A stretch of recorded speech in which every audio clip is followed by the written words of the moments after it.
आपको बिल्कुल फिसलना नहीं, रुकना नहीं, लक्ष्य दृढ़ रखना, इस विष को देखकर घबराना नहीं, हृदय जलना, विकार बढ़ना, कोई साथ ना देना, कदम कदम पे विपत्तियां, दुख, संकट आना, ऐसा हो सकता है।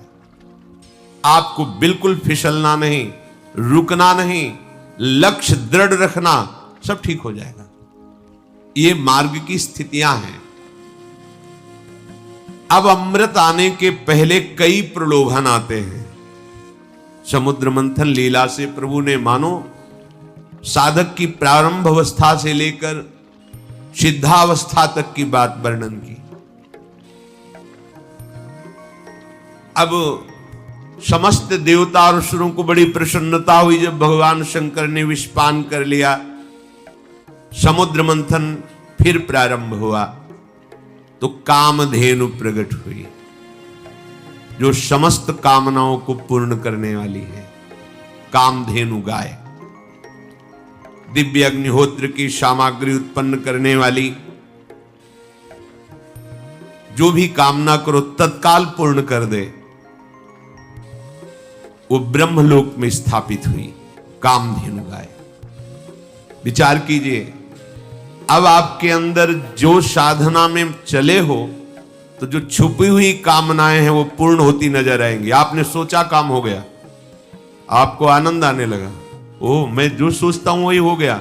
खतरा, खतरा स्वीकार मत करना, इस वृत्ति को स्वीकार मत करना। संतों ने प्रभु से प्रार्थना की, नाथ यदि मेरे अंदर कोई चाह हो तो कभी पूर्ण मत करना, उसे नष्ट कर देना। चाह नहीं, क्योंकि चाह होगी जगत की। बहुत धोखा है यदि आप इस जगत की किसी उन्नति को अपनी उन्नति मान लिए। यह अध्यात्म मार्ग है। आप एक मकान चाहते हैं, बड़े बड़े महल, ऐसे परकोटे, ऐसी ऐसी शक्तियों से सुरक्षित। देखो ना, भौमासुर का चरित्र पढ़ के देखो, 7 प्रकार की खाइयां, जहरीली गैस, बिजली, क्या क्या सुरक्षा काल भगवान ने मिट्टी में मिला दिया। न वो परकोटे बचे, न वो महल बचे, न वो महलों में रहने वाले बचे, केवल उनका इतिहास में नाम लिखा हुआ। जगत की उन्नति की बात जब हमें सत्य लगने लगती है तो हमारा पूरा जीवन पार्थिव भोगों में चला जाता है। अध्यात्म मार्ग को हम जान ही नहीं पाते कि हमारा शरीर छूटेगा तो हमारी गति क्या होगी।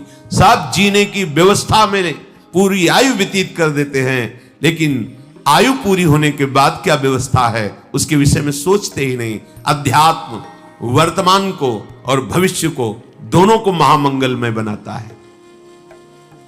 साधक की जब साधना अहंकार रहित होने लगती है, अर्थात विष का शमन होने लगता है, तो उसके अंदर दिव्यता आती है।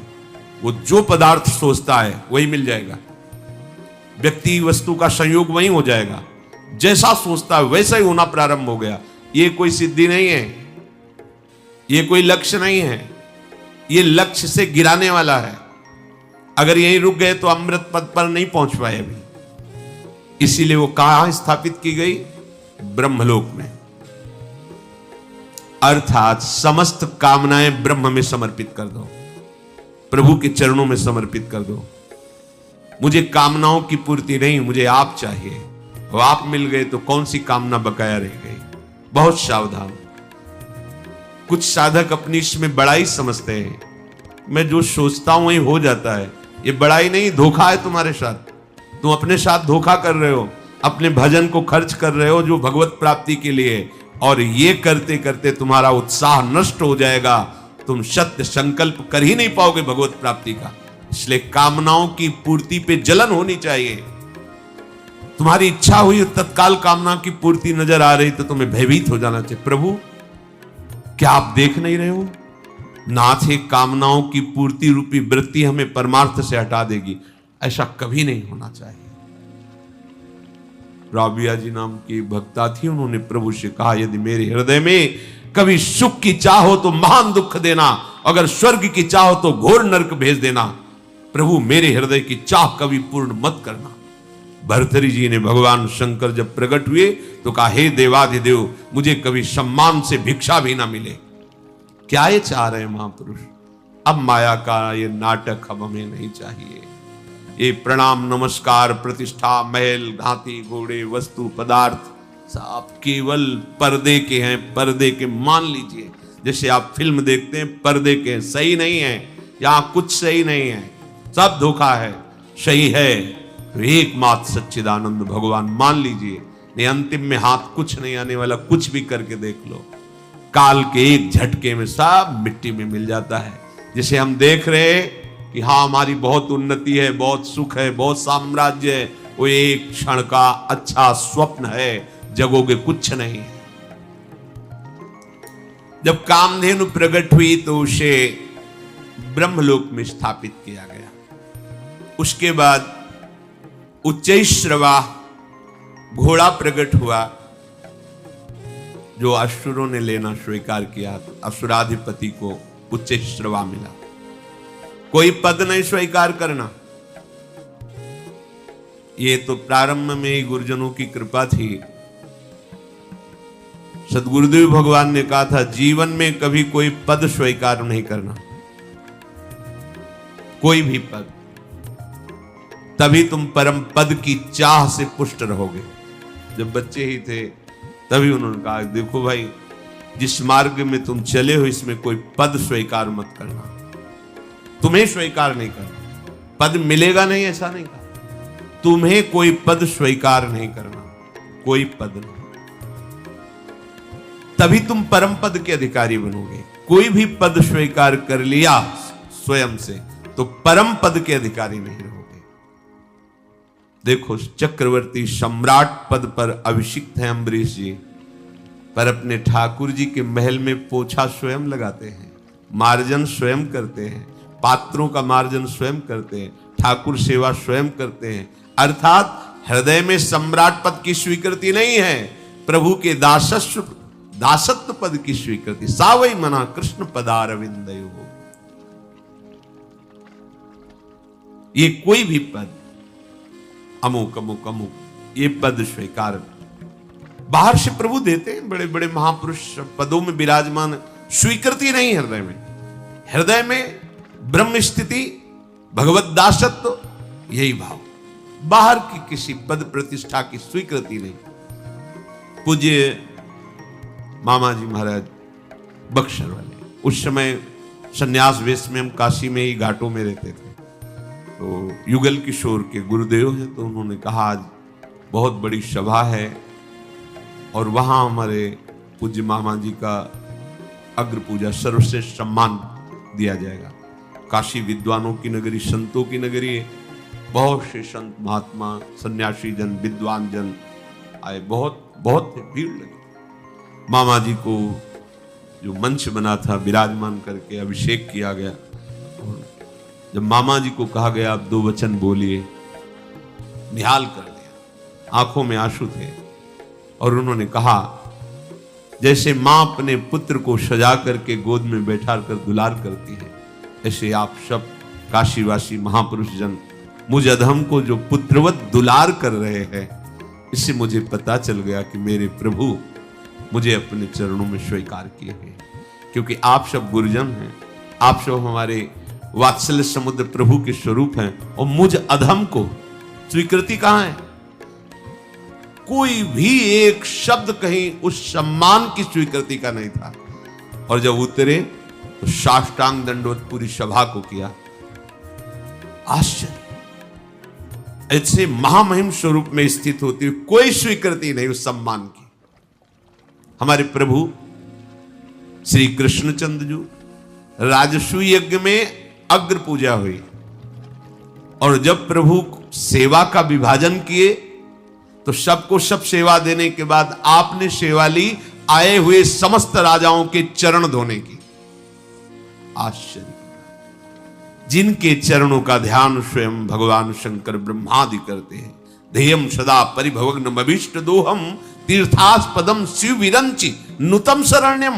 वो भगवान सबके चरण धो रहे हैं। कहां स्वीकृति हुई अग्र पूजा की? भगवान ने अपने को अग्र पूजा का अधिकारी सबने माना, सबने किया, पर भगवान ने स्वीकृति कहां दी कि हम तो सबके चरण सेवक हैं। कौन है ये? भगवान है। क्या दिखा रहे? भगवान का दास कैसा होगा? फिर जब स्वामी का स्वभाव ऐसा है तो दास का स्वभाव कैसे होगा? ऐसा कैसे हो सकता है कि वो किसी अहम जनित पद को स्वीकार करे? फिर चंद्रमा के समान श्वेत वर्ण का जो उच्च श्रवा मिला वह असुराधिपति ने स्वीकार किया, क्योंकि भगवान ने सिखा दिया था देवताओं को कि जब तक हमारा इशारा ना हो तब तक किसी भी वस्तु के लेने के लिए आग्रह मत कर देना। यहां भी ध्यान दीजिए, कोई भी रिद्धि सिद्धि प्रभाव सम्मान स्वीकार मत कर लेना। और भगवान का इशारा है तो उनके इशारे पे रहना तुम। बस महलों में रखे चाहे झोपड़ी में बास दे, कोई तुम्हारा बाल बांका नहीं कर सकता। तुम मत चाह कर लेना। भगवान का इशारा है, जय जय हो रही। भगवान का इशारा है, फुटपाथ में बैठे भिक्षा मांगकर उदर पोषण करके नाम जप कर रहा है। वो दोनों स्थिति में समान है, क्योंकि वो प्रभु में है, ना कि बाहरी परिस्थिति स्थिति में है। फिर समुद्र मंथन प्रारंभ हुआ। ऐरावत नाम का महामहिम श्रेष्ठ गजराज प्रकट हुआ। बड़े ही सुंदर उज्जवल 4 दांत बाहर निकले हुए, मानो जैसे कैलाश पर्वत ही प्रकट हो गया। कैलाश पर्वत बहुत श्वेत वर्ण, श्वेत वर्ण का विशाल काय गजराज ऐरावत हाथी। उसको देवराज को प्रदान किया गया, क्योंकि उच्च श्रवा असुराधिपति को तो देवाधिपति देवराज इंद्र को ऐरावत। फिर कौस्तुभ मणि निकली। कौस्तुभ मणि को देखते ही सबने स्वीकार किया कि ये अजित भगवान के हृदय पर विराजमान। कौस्तुभ मणि श्री भगवान ने धारण कर ली अपने हृदय में। इसके बाद कल्प वृक्ष प्रकट हुआ। कल्प वृक्ष जैसी इच्छा करोगे वैसी ही रचना तुमको प्राप्त हो जाएगी, जो चाहोगे, पर भगवान की प्राप्ति नहीं करा सकता। इसीलिए कहा है वृंदावन की लता सम कोटि कल्प तरुणाई। देखो ये जो कुछ भी है प्रभु के बिना सब शून्य है। इतनी बात मान लो, जो भी है चाहे यहां से लेकर ब्रह्मलोक तक जो भी, अगर तुम्हारे जीवन में प्रभु नहीं तो सब जीरो है। कहीं भी जाओ भटकना ही भटकना है। खूब शास्त्रों का स्वाध्याय करके बचपन से देखो, एकमात्र भगवान का भजन है तो सब ब्रज भाषा में चकाचक है। अगर भजन नहीं है तो कोई भी पदवी, कोई भी सिद्धि, कोई भी वस्तु पदार्थ सब माया का खेल है। पक्का समझ लो, विश्राम नहीं है। ये सब स्वर्ग में विराजमान कल्प वृक्ष भी, इसलिए कह रहे हैं कि देखो कल्प वृक्ष भी स्वर्ग में विराजमान। ऐसी दिव्यता है, पर हृदय शीतल नहीं है। हृदय शीतल नहीं है।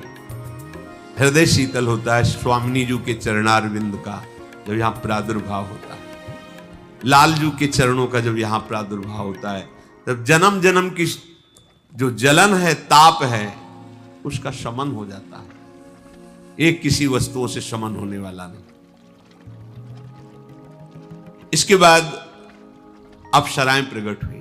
प्रधान अप्सरा रंभा उद्देवताओं की सभा में। इसके बाद मूर्तिमान महातेजस स्वरूप समुद्र मंथन से लक्ष्मी देवी का प्रादुर्भाव हुआ। बिजली की सी कांति जगमगा रही थी अंगों में। सौंदर्य, औदार्य, यौवन, रूप, रंग, कोई भी ऐसा नहीं था जो देख करके स्तब्ध ना रह गया हो। अब मंत्रमुग्ध, मानो सबको स्तब्ध कर दिया लक्ष्मी। देवता दैत्य सब देखते ही रह गए। इतना सुंदर रूप भगवती श्री लक्ष्मी जी का। सबको चाह हुई कि लक्ष्मी जी हमें प्राप्त हो जाए। सबको। देवराज इंद्र ने तत्काल सुंदर बैठने का आसन बिछाया, मूर्तिमान नदियों ने अभिषेक किया,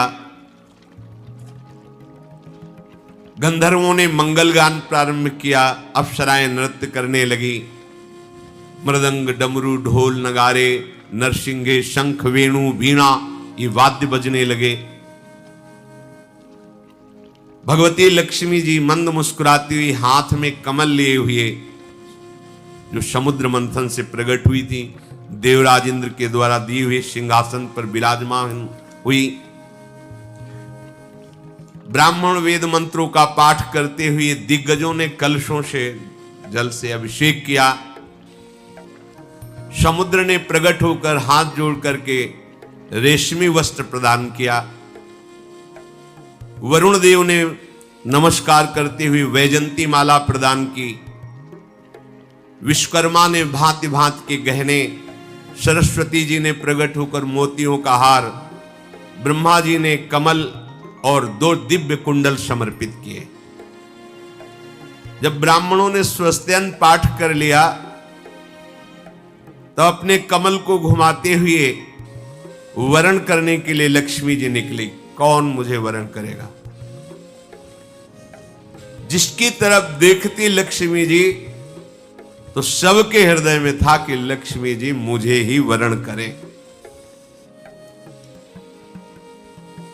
लक्ष्मी जी ने विचार किया जो निर्दोष है उसे ही मैं वरण करूंगी।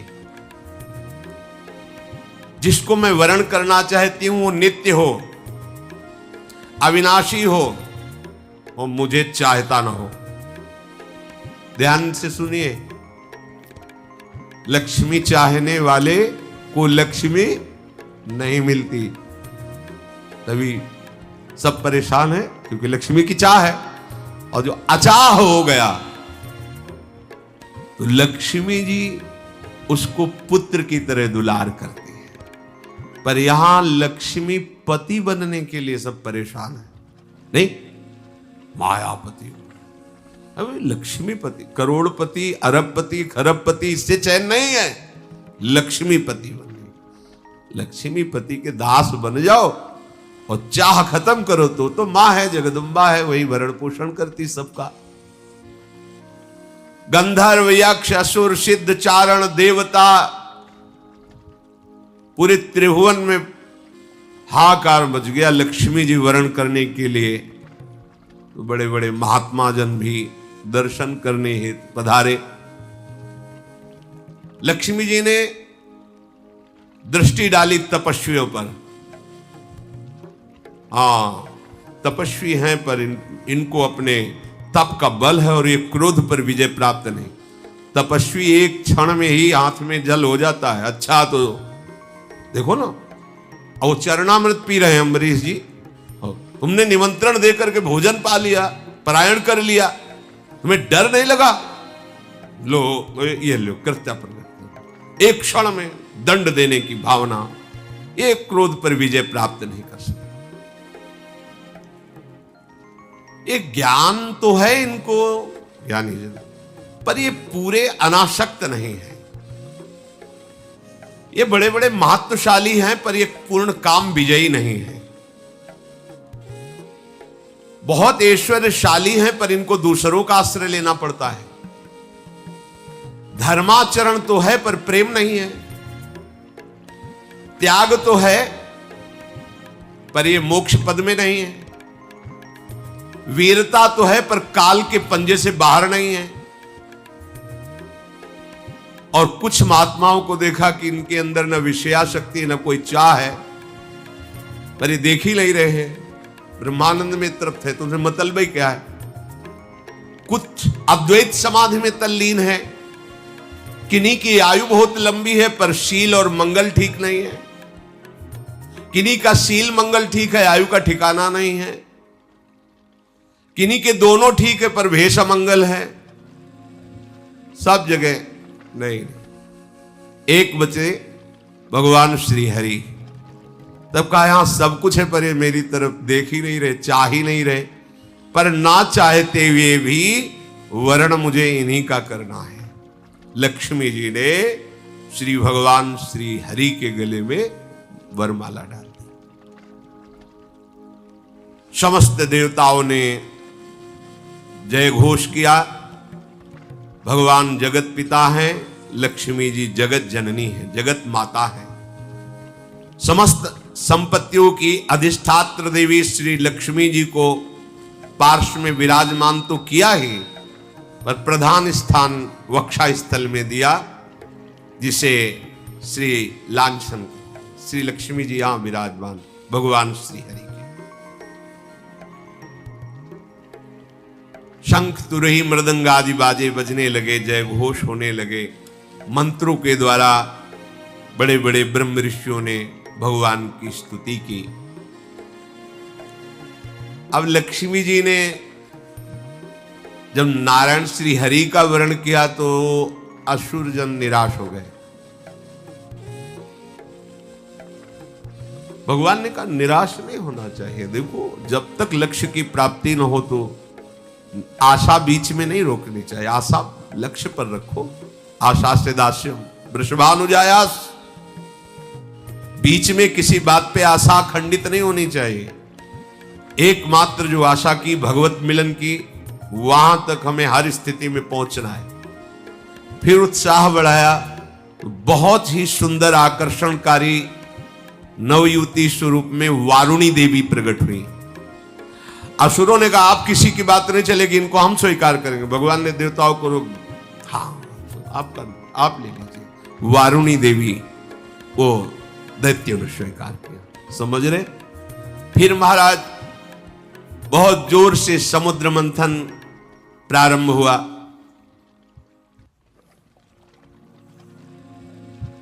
हलाहल विष, कामधेनु गाय, उच्च श्रवा घोड़ा, एरावत हाथी, कौस्तुभ मणि, कल्पवृक्ष, रंभा प्रधान और अन्य अप्सराएं, देवी लक्ष्मी जी, वारुणी और पारिजात वृक्ष और चंद्रमा का भी प्रादुर्भाव समुद्र मंथन से हुआ।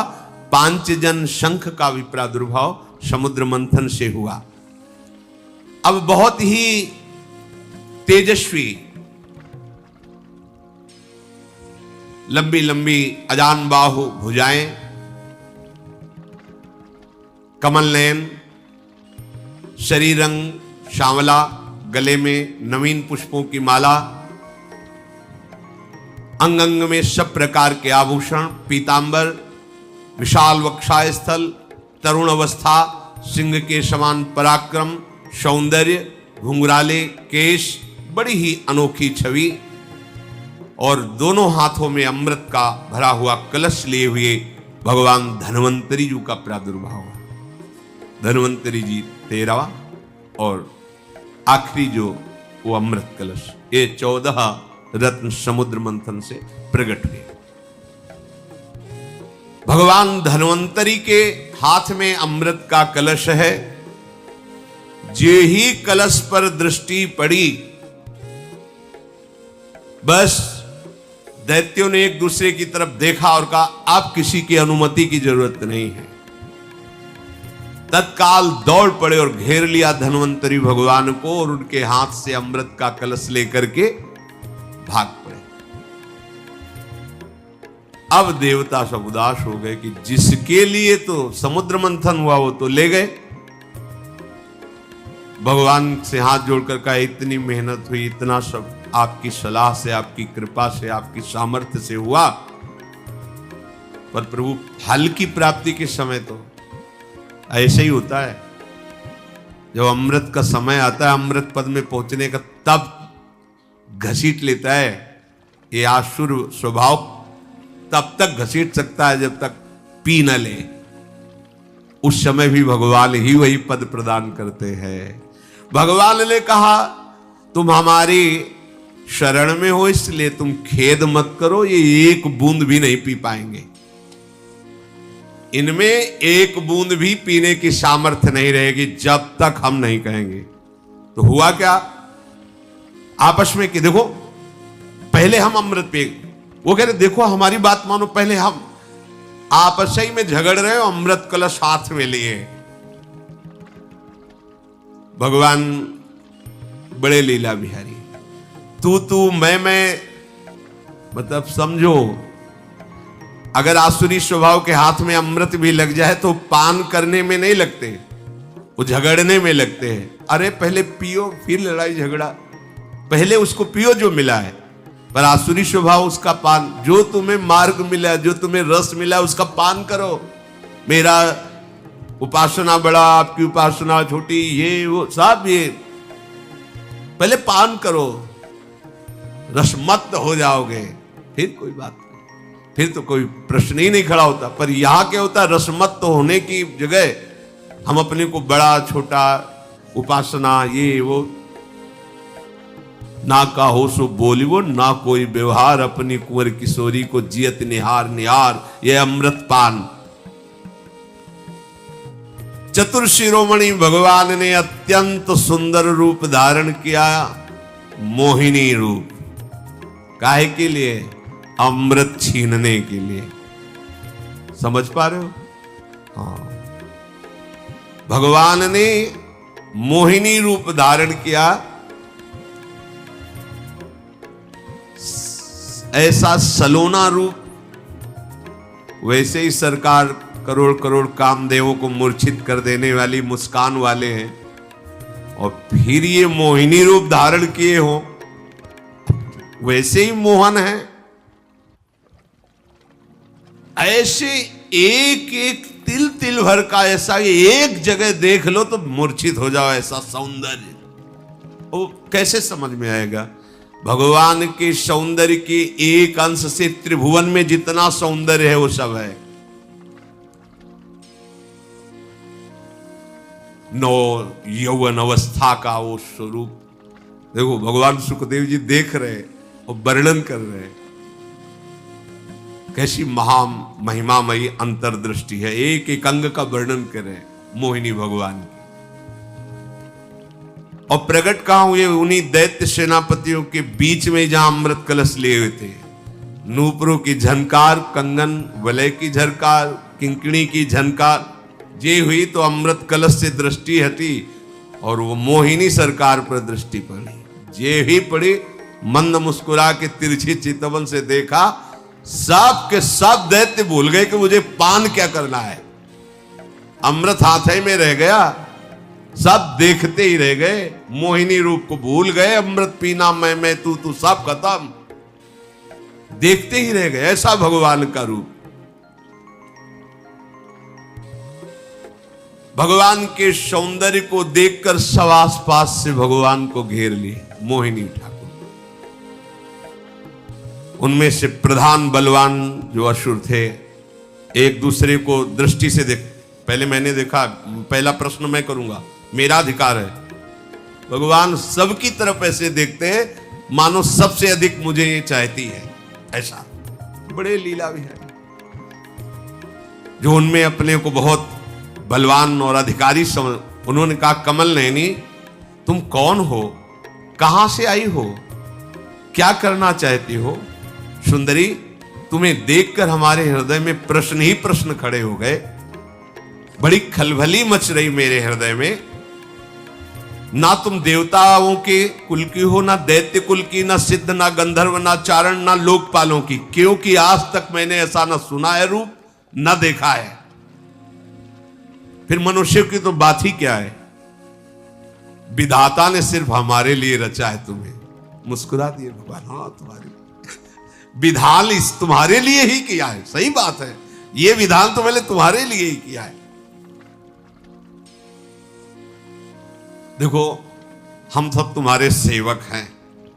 देख लो, बड़े बड़े असुर सेनापति एक मुस्कान में बोल पड़े, हम तुम्हारे सेवक हैं।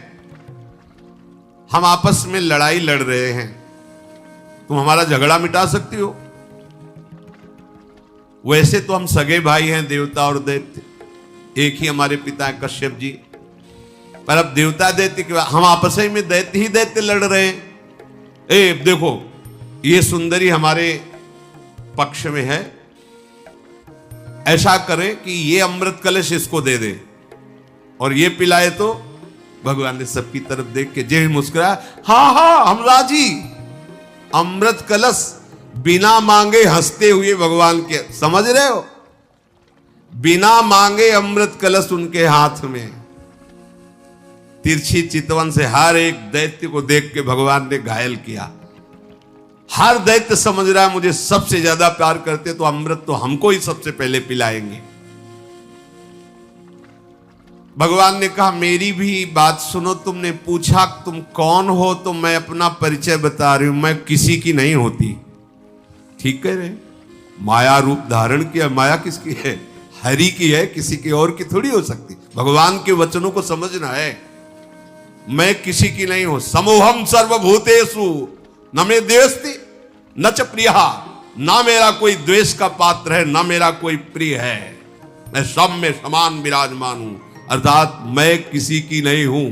तो समझ जाना चाहिए ना कि जो किसी के लिए है क्या? माया। माया किसकी होती? किसी के लिए। तो भगवान भगवान रूप में तो नहीं दिखाई दे रहे ना, मोहिनी रूप। तो क्या है ये? भगवान ने माया से ही तो ये रूप धारण किया।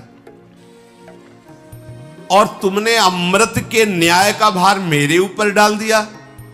क्या तुम हम पर अब भी विश्वास करते हो? और मुस्कुरा दिया।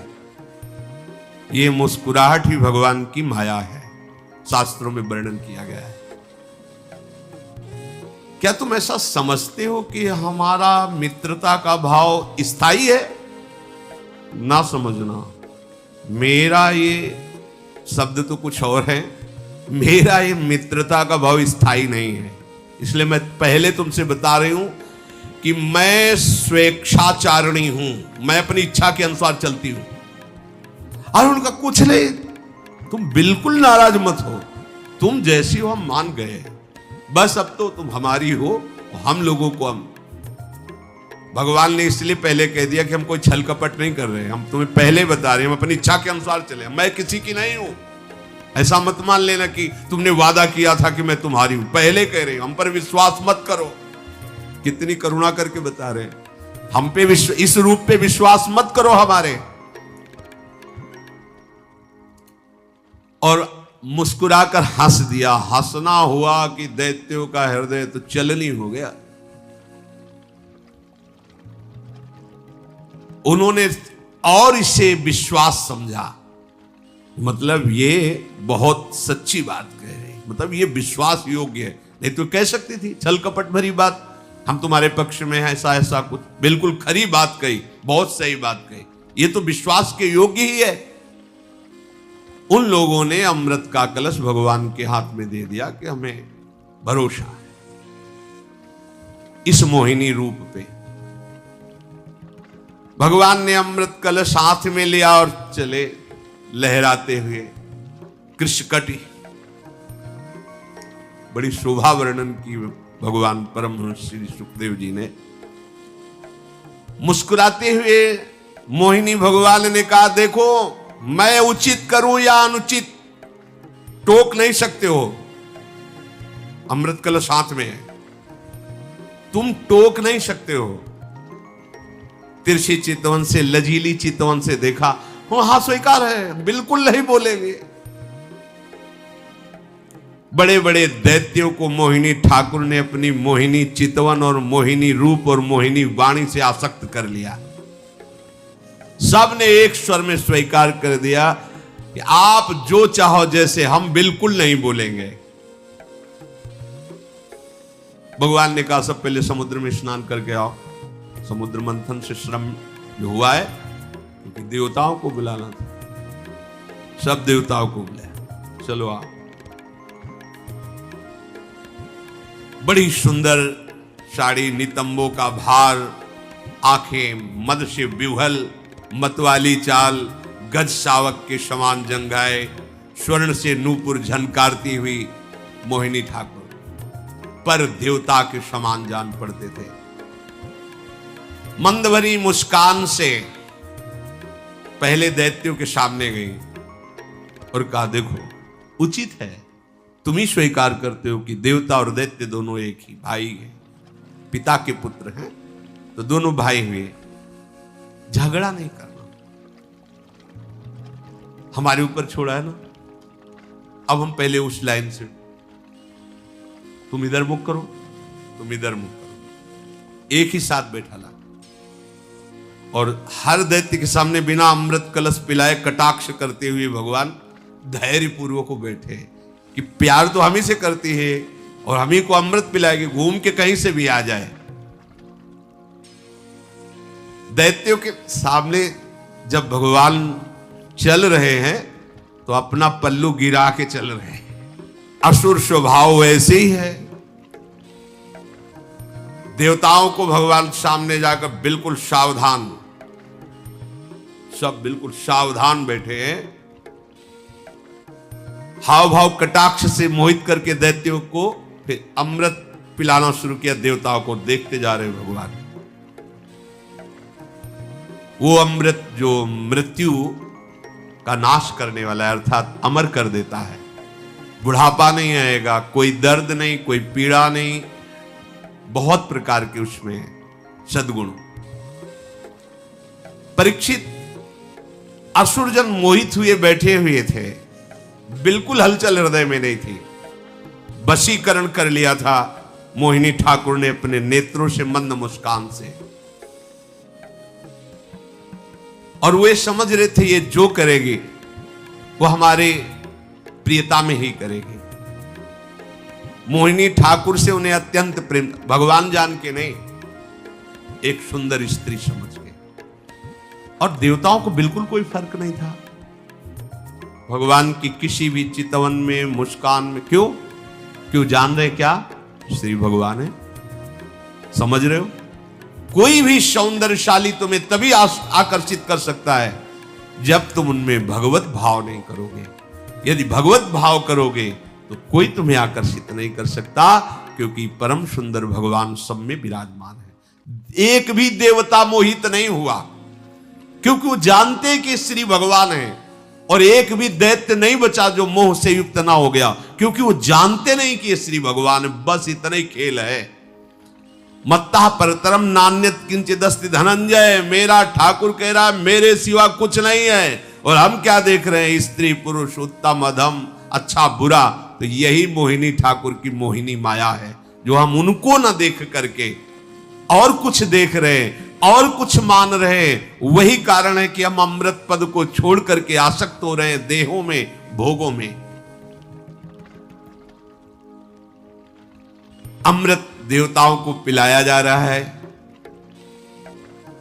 तो राहु दैत्य ने सोचा कि कहीं मेरे साथ छल तो नहीं हो रहा है, कि इधर पीठ पे पीठ लगा के विराजमान किया गया।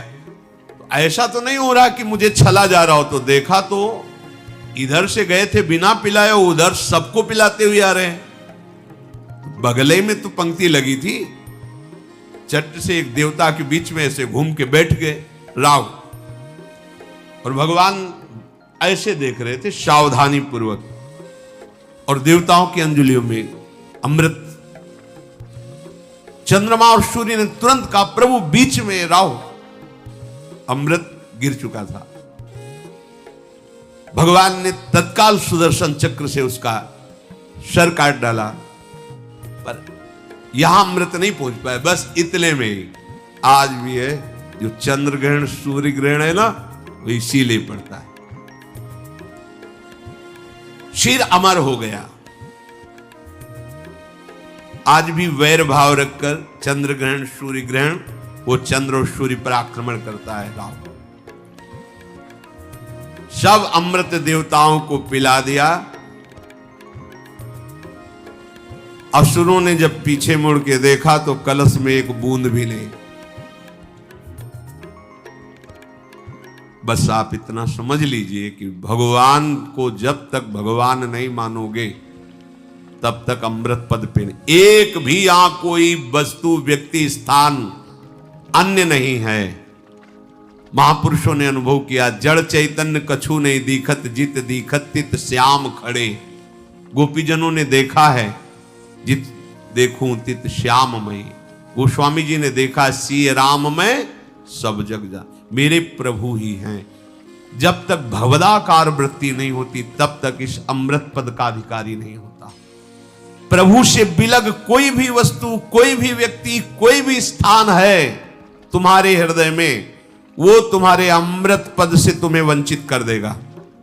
देखो ना, अगर हिरण के बच्चे में भगवान की भावना कर ली होती भरत जी महाराज ने, मेरे भगवान, तो भजन छूट गया ऐसे शब्द नहीं आता। कुत्ते पे भावना कर ली नामदेव जी ने, तो वहीं प्रकट हो गए भगवान विठ्ठल। जल लेने गए तो बहुत लंबा भूत वहां नदी के किनारे था, तो ऐसे देखा, वाह प्रभु ऐसा भी रूप धारण कर लेते हो। वहां भावना की तो देखा विठ्ठल भगवान भूत के रूप में मुस्कुरा रहे हैं। जब हम प्रभु से बिलग किसी की सत्ता देते, तभी हमारा जन्म मरण निश्चित हो जाता है। यहां प्रभु से बिलग कुछ नहीं है, सब में प्रभु विराजमान वही है। ये पंचभूत भी वही बने हैं, पर इसकी प्रक्रिया है। इसको दो विभाग किए जाते हैं, एक किया जाता है सत और एक किया जाता है असत। है वही, पहले असत का त्याग करो, सत में प्रतिष्ठित हो। जब सत में प्रतिष्ठित हो गए तो सब कुछ सच्चिदानंद है, यह अनुभव हो जाएगा। असुर एकदम भड़क गए, कलश तो खाली हो गया। भगवान ने उसी समय मोहिनी रूप त्याग करके अपने स्वरूप, अब वो सब माथा पीट रहे कि मुझे क्या पता था ये हरि ऐसे रूप को धारण करेंगे। बस घाटा बाद में समझ में, मन पछताई है अवसर। जिससे हम द्रोह कर रहे हैं, जिसे हम नीच समझ रहे हैं, जिसे हम क्रूर समझ रहे हैं, उसमें प्रभु विराजमान। जब तक हमारे हृदय में भाव नहीं आता, तब तक हमारी कच्ची साधना है। सच्ची साधना यही है, कण कण में झांकी भगवान की, किसी सूझ वाली आंख ने पहचान की। सूझ वाली आंख, तत्व दृष्टि जब तक जागृत नहीं होती, तब तक ये वैर, ये विरोध, ये आकर्षण, मैं तू, ये माया का खेल हमारे सामने चलता रहता है। जेवी भगवान ने अपना वास्तविक स्वरूप धारण किया, अब देवता अमृत पी चुके थे, दैत्य क्रोधानल से जल रहे थे। आगे की बात आगे युद्ध में हम इस प्रसंग को इस बात पे लेते हैं कि संपूर्ण समुद्र मंथन भगवान से ही हुआ। समुद्र मंथन का सार अमृत भगवान की कृपा से मिला। ने समुद्र मंथन करने पर भी इनको अमृत नहीं मिलता, दैत्य लोग छीन ले गए थे। ऐसे ही हमारी साधना की सिद्धावस्था स्वयं श्री भगवान करते। हमारा केवल एक काम है, भगवान का निरंतर चिंतन करते हुए भगवान के आश्रित होना। किसी भी वस्तु के प्रलोभन में या किसी पद के प्रलोभन में या किसी अन्य लाभ की आकांक्षा में अपने उपासकों, अपने मतलब प्रियालाल के चरणारविंद की प्राप्ति करने की भावना दृढ़ करने वाले उपासक को कभी नहीं, कभी आकर्षित नहीं होना चाहिए, कभी रुकना नहीं चाहिए। मिलना कोई बड़ी बात नहीं है, मार्ग है, मार्ग में सुखद स्थितियां भी आती, दुखद स्थितियां भी आती, पर प्रलोभन नहीं करना। अगर सुखद परिस्थितियों में तुम प्रलोभन नहीं किए तो दुखद परिस्थिति तुम्हें रोक नहीं पाएगी, और अगर सुखद परिस्थिति का भोग कर लिया तो दुखद परिस्थिति तुम्हें जबरदस्ती भोगनी पड़ेगी, और जब भोगोगे तो रुक जाएगा मार्ग। और ये बड़े ऊंचाई से भी होता है, बड़ी बड़ी ऊंचाई में आकर्षण होता है। ऐसा कोई मात तो नहीं रखना चाहिए प्रभु के सिवा की किसी लोकांतर में, किसी अन्य देवता में। वो सब दिव्यता मायाकृत ही है।